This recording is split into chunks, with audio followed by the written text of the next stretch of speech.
All right, the first thing we're going to talk about is conductors versus insulators. So here I have a sphere. Currently I have 3 positively charged protons on this sphere, and in a second I'm going to introduce some negatively charged electrons. If this sphere is made of a material that is conductive, what that means is that it allows electrons to move within the material.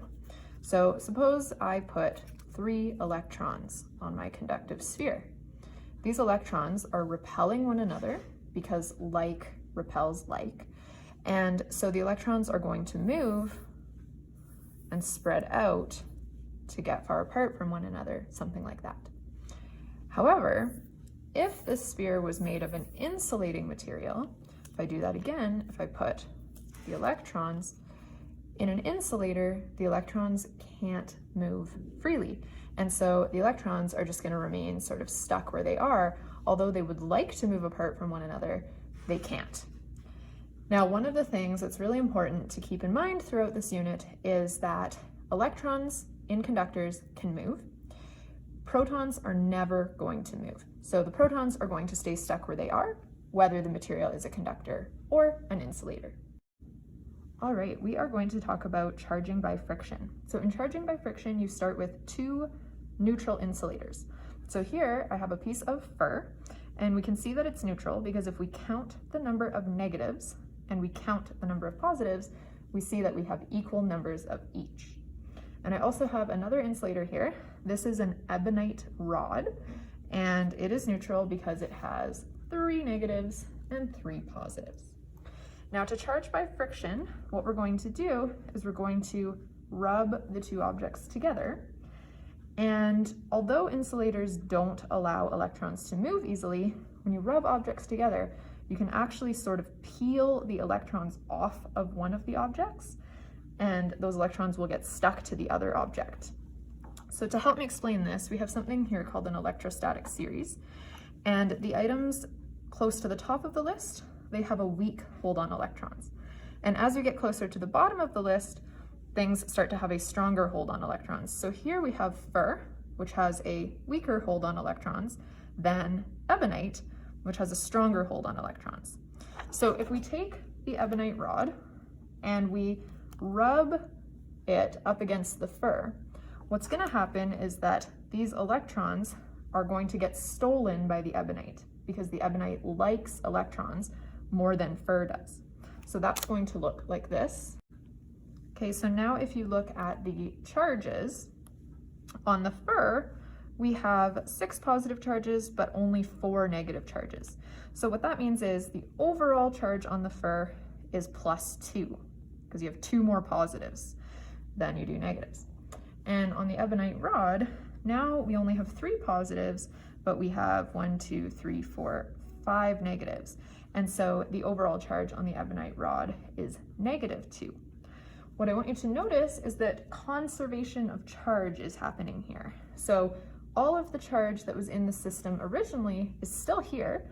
It's just that some of it moved from the fur over to the ebonite, and the 2 objects became oppositely charged. So the fur has a charge of +2, whereas the ebonite has a charge of -2. And in charging by friction, you do have to have the 2 objects touching one another, and they do have to rub together. Now let's just think about what would happen if instead of pairing up fur and ebonite like we just did, what if we paired up fur with glass?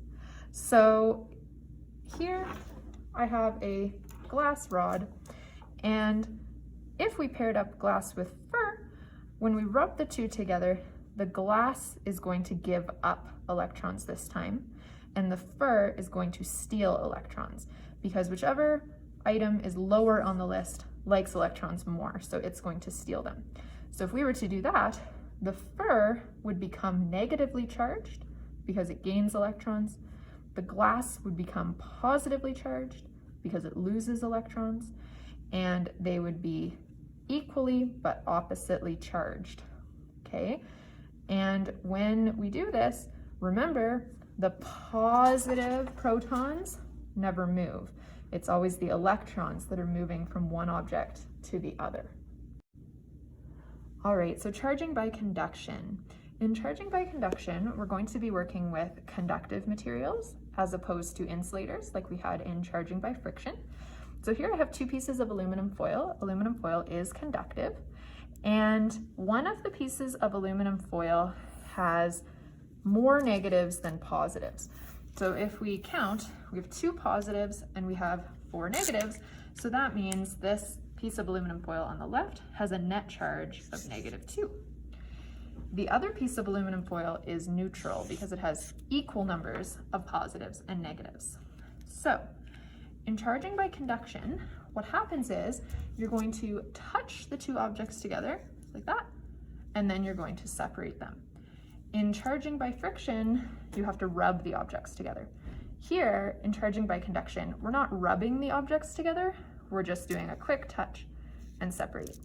And what will happen when the objects are touching is that some of the electrons from one object will move to the other object.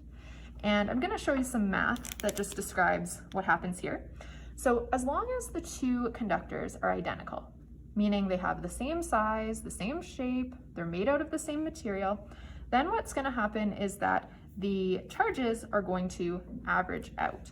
So here we had a charge of -2 and a charge of 0. If we average those together, we get -1. So what that means is after the objects are separated again, each one of them is going to have a charge of -1. So in this case, one of the electrons from the left is going to move over here to the right. And if you look now, this object on the left does have a net charge of -1, and so does the object on the right. Now, in general, you don't actually have to do any math with this. You just have to know the following general rule. So if I put it back to how it was originally, okay, in charging by conduction, you're going to have always one object that's charged and one object that's neutral. And you have to know that after they've touched, the neutral object is going to end up with the same type of charge as the charged object. So what I mean by that is the charged object is neutral. Oops, the charged object is negative. So what I mean by that is the charged object is negatively charged. That's the type of charge that it has. After they touch together, this one will now also be negatively charged. I have a kind of silly analogy for this. You can think of it as if one of the objects has like a cold or something, and then the other object comes into contact with the one that has a cold, now they both have a cold, okay? Or in other words, now they're both negative because one of them started out being negative. So for charging by conduction, let's look at what happens if the charged object is actually positive to begin with. So like before, I have a neutral object on one side, and then on the other side, I have a charged conductor. And this time the charge here is positive. So I have 5 positives, 3 negatives. So the overall charge on the left here is +2. What's going to happen is that the electrons on the neutral object are actually being attracted to this positive object here. So some of the electrons from the neutral object, when they touch together, are going to transfer over.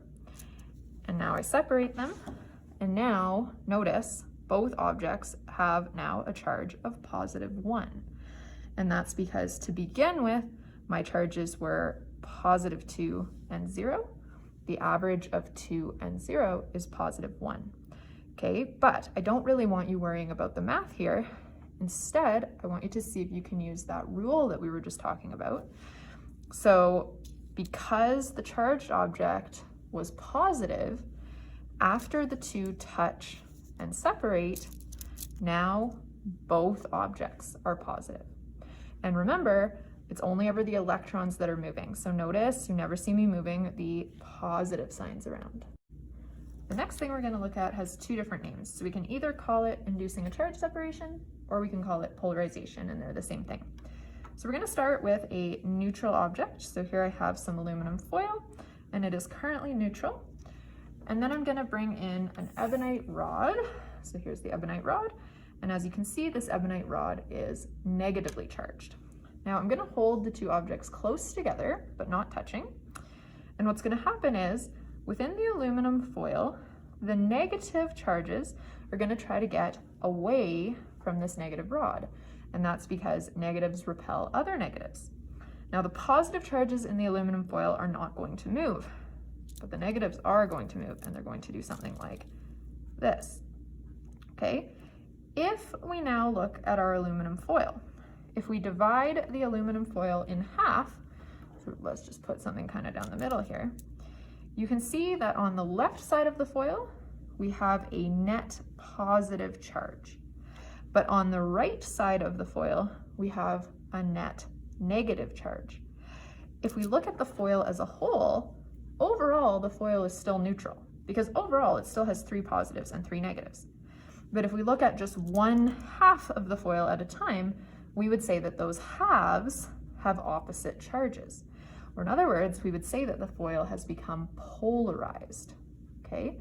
Now, this polarization is not permanent, because if I get rid of the ebonite rod, so I'm going to move this far away from the aluminum foil, now the negatives are going to spread themselves back out, because they don't really want to be close together, because again, they're repelling one another. Okay, let's actually bring our ebonite rod back in. And so we'll move our negatives back over. What I want to show you is that now this aluminum foil is actually going to be attracted to the ebonite rod. So the side of the foil that's closest to the rod is positively charged. And so this positively charged side of the foil is going to actually attract to the negative rod. Now at the same time, the negative side of the foil will actually be repelling from the negative rod. But because the negative side is further away from the rod, this ends up being a weaker repulsion, okay? Because when charges are further apart, the repulsion between them is less than when those charges are close together. So the right side of the foil is experiencing a weak repulsion from the rod, while at the same time, the left side of the foil is experiencing a stronger attraction to the rod. So overall, the attraction wins out, and this piece of foil here is overall attracted to the ebonite rod. So interestingly, here you have a neutral object, because remember the foil is neutral overall. You have a neutral object attracting to a charged object. Okay, next we're going to look at a piece of lab equipment called an electroscope. So an electroscope is something that detects charge. So it's made of a metal conductive sphere, which connects to a metal rod, and then at the end of the rod we have some conductive leaves. And what will happen is that if the electroscope is neutral, then the leaves just kind of hang straight down like this. But if the electroscope is charged, then the leaves will actually repel one another, and they will go like that.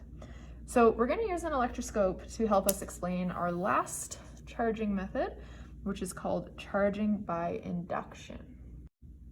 All right, so here I've got an electroscope. Just a reminder, this is what the electroscope looks like with no charges on it. And what I'm trying to show here is that the electroscope is neutral overall.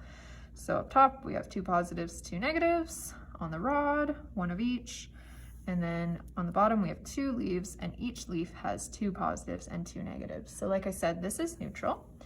And what I want to do is I want to show you how you can use a process called charging by induction to charge this electroscope. So what we're going to do is we're going to hold an ebonite rod near the sphere at the top of the electroscope, and the 2 are not going to be touching, they're just going to be nearby. And what's going to happen when I do this is that any electrons that are in the electroscope are going to try to get away from this negative rod because they are repelling, and so they're going to move down into the leaves. So I'm just going to do that here. Okay, so let's focus on what the leaves look like. So if we look at the leaf on the left, it now has 4 negatives and only 2 positives. So it's negatively charged. And the leaf on the right also has more negatives than positives, so it's negatively charged as well. So now the leaves are repelling one another, and so they're going to spread apart like that. Now, at the moment, our electroscope has a charge separation, or in other words, it's polarized. Because if we look at the part of the electroscope that contains the leaves, that part is negative. And if we look at the part of the electroscope that contains the top of the rod and the sphere, that part is positive. But overall, the electroscope is still neutral. When we do charging by induction, we want the electroscope to actually have an overall charge at the end.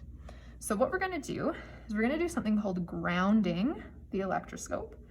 And grounding the electroscope means we connect a conductive part of the electroscope to the earth, or the ground. Okay, ground and the earth are the same thing. And you can ground it by connecting those with a wire, or you can do it by just touching the electroscope with your finger, because then your body acts as something that electrons can flow through to either get to the earth or to come from the earth. And the earth basically has an unlimited supply of electrons. Okay, so what I'm going to do is, still holding this ebonite rod nearby, I'm going to ground the electroscope by touching it with my finger. And what's going to happen is that the electrons in the electroscope are still trying to get away from this ebonite rod. And they can get further from the ebonite rod by going into the earth. So I'm going to ground it, and some of the electrons are going to leave through the ground. Maybe not all of them are going to leave. Let's just say 3 leave. Okay. Now I unground it, and our electroscope looks like this. It's still polarized. Okay, so the top part is still positive, the leaves are still negative. But watch what happens now if I get rid of the ebonite rod. So I'm going to move the ebonite rod far away from the electroscope. And now what happens is the negative charges are going to sort of redistribute themselves. Okay, so they don't all want to be in the leaves anymore. So let's move one negative charge up to the sphere, one to the rod, and there now the negatives look like they're relatively distributed throughout the electroscope. They're not all at the bottom anymore. And what I want you to notice is the leaves of the electroscope are still spread apart, but now they're spread apart because each leaf is positive, right? We have 2 positives and 1 negative on each leaf. And now if we look at the electroscope as a whole, the electroscope as a whole is actually positive as well, because if you count up all the positives in the whole thing, there are more of them than there are negatives. So now this electroscope has been charged, and we say it's been charged by induction. And in charging by induction, here's what you need to remember. So if you started by holding a negatively charged rod nearby, when you are done this whole process, your electroscope will actually be positive. So in the end, the 2 objects have opposite types of charges. If you started with something negative, you're going to end up with a positive electroscope. If I had started with a positively charged rod, then I would have ended up with a negative electroscope instead. And I encourage you to think about how that would work. Okay, I've just put the charges back so that the leaves are negative again, just because I want to show you something. So in charging by induction, it's really important that we remember the order of the steps. So the proper order is, first you put your charged rod close to the electroscope, then you ground the electroscope, then you unground it, then you remove the charged rod in that specific order. Let's think about what would happen if we didn't do it in that order, okay? So I've got my rod here nearby, and I'm going to ground the electroscope. And remember we said when grounded, some of the charges are going to leave and go to the earth, okay? Now, let's suppose that I remove the ebonite rod before I remove the ground. So I get rid of the ebonite rod. Well now, okay, this electroscope, there's no reason for the negatives to want to leave the electroscope anymore, okay? Because the only reason they wanted to leave the electroscope was because we had a negative rod nearby. And so now what's going to happen is this ground is actually going to allow the electroscope to become neutral. So let's see how close to neutral it is right now. If we just kind of redistribute these negatives out. So the top is now neutral, the middle is now neutral, the leaves are not neutral. So as long as this ground is still here, now what happens is electrons from the Earth are going to come up to try to be with these positive leaves. And there's nothing preventing those electrons from doing that, right? If this rod was still here, these last two electrons that I just put near the leaves, they wouldn't want to come up through the ground because they don't want to be near this. But if this ebonite rod isn't there, they will come up and they will go in the leaves. And now if I remove the ground, now I have an electroscope that's just neutral and didn't become charged at all. So again, remember, when you are doing this, you need to remove the ground before you remove the ebonite rod.